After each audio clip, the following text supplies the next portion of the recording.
রাষ্ট্রপতি নির্বাচনে জয় পরাজয়ের বাইরে গণতান্ত্রিক সংস্কৃতি ও রাজনৈতিক সৌহার্দ্য ফিরিয়ে আনার উপর গুরুত্বারোপ করেছেন জাতীয় সংসদের চিফ হুইপ নুরুল ইসলাম মনি। তিনি বলেন, গত ১৭ বছর ধরে মানুষ ভোট দেওয়ার বিষয়টি ভুলে গেছে। রাষ্ট্রপতি নির্বাচনকে কেন্দ্র করে অবাধ ভোটদান, ফলাফল মেনে নেওয়া এবং বিজয়ী ও পরাজিত প্রার্থীর পারস্পরিক শুভেচ্ছা বিনিময়ের মধ্য দিয়ে সেই গণতান্ত্রিক সংস্কৃতি আবার ফিরে আসতে শুরু করেছে।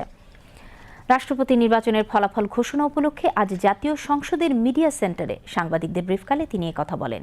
চিফ হুইপ জানান, সংসদের পক্ষ থেকে নবনির্বাচিত রাষ্ট্রপতিকে শুভেচ্ছা জানানো হয়েছে। তিনি আরও জানান, শুক্রবার সন্ধ্যায় শপথ নেবেন নবনির্বাচিত রাষ্ট্রপতি।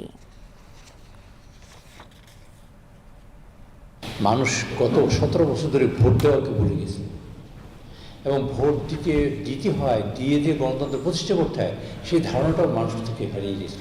তো আমরা এই জাতিকে আশ্বস্ত করতে চাই যে আমরা যেন সবসময় একটা স্মুথ ট্রানজিশন করতে পারি এবং সেই ধারণাটা, বিশ্বাসটা যেন আমাদের মধ্যে তৈরি হয়। আমরা সবাইকে নিয়েই পথ চলতে চাই।